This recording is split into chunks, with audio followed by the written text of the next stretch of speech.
भले ही प्रदेश सरकार आतंक का साया खत्म कर पीड़ित को न्याय दिलाने का दावा करती हो, परंतु जमीनी हकीकत यही है कि पीड़ित का हो रहा है उत्पीड़न और नहीं सुन रहे हैं पुलिस के अधिकारी। अब जरा मथुरा के एसएसपी के सामने हाथ जोड़कर गुहार लगाते और उनके पैरों में पड़ते इस पीड़ित को ही देख लीजिए। ये पीड़ित थाना हाईवे क्षेत्र के ग्राम गणेशरा का रहने वाला है। करीब 1.5 माह पूर्व गणेशरा के ही रहने वाले कुछ दबंगों ने झगड़े के दौरान बीच बचाव करती उसकी पत्नी को 3 मंजिला इमारत से नीचे जमीन पर फेंक दिया। पत्नी तो बच गई, लेकिन उसे गंभीर चोटें आईं। पुलिस ने दबंगों के विरुद्ध मुकदमा तो दर्ज कर लिया, लेकिन आज तक नहीं की कोई कार्यवाही। अब आलम यह है कि दबंग उसे जान से मारने की धमकी दे रहे हैं।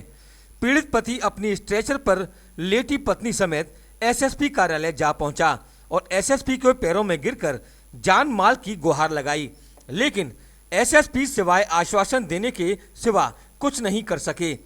पत्नी की दशा देखकर यदि एसएसपी चाहते तो इलाका पुलिस को सख्त हिदायत भी दे सकते थे, लेकिन ऐसा न होने पर मायूस पीड़ित और उसकी घायल पत्नी आंसू बहाने के सिवा कुछ ना कर सके।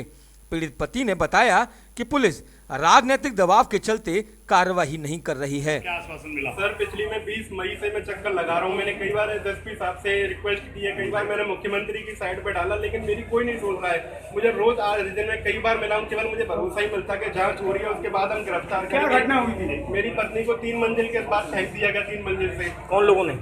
दबंग है वहाँ के गणेशरा के परमानंद पचौरी, उनकी पत्नी थी और मेरी पत्नी बीच बचाव कर रही थी पड़ोस में रहने वाली महिला का, लेकिन अभी तक मेरी कोई नहीं सुन रहा है। अब मेरी क्या कह रहे हैं? आज आपसे बात हुई? एसएसपी साहब मेरे से कह रहे हैं कि हम आपकी आश्वासन दे रहे हैं कि हम आपकी मदद करेंगे, लेकिन 1.5 महीने से कुछ नहीं हुआ। मुख्यमंत्री की साइड पर मैंने डाला, मैंने महिला आयोग को फोन किया, लेकिन मैंने 15 कई बार महिला हेल्पलाइन को फोन किया, लेकिन वहाँ पे कोई न फोन उठाता है न फोन लगता है मेरा। आज आपको ऐसी क्या जरूरत पड़ गई कि स्ट्रेचर पर मशीन लगी हुई? मेरे को इसलिए आना पड़ा कि कल रात को मेरे को जो है उन लोगों के, उनके पिताजी, परमानंद के पिताजी और उनके साथ 3 लोगों ने मेरे को वहीं रास्ते में मैं लौट रहा था घर पे तो रोक लिया और मेरे को धमकी देने लगे, अगर तूने केस वापस नहीं लिया या राजीनामा नहीं किया तो हम तुझे मार देंगे। किसका संरक्षण प्राप्त है उनको? अब किसी न किसी का, मंत्री जी का, किसी का, जो भी हो सकता है उनका सपोर्ट कर रहे हैं। लेकिन मेरी सबसे हाथ जोड़ के विनती है कि हम मेरा सहयोग करें, मेरी मथुरा की जनता मेरा संदेश माननीय मुख्यमंत्री जी तक पहुंचाएं।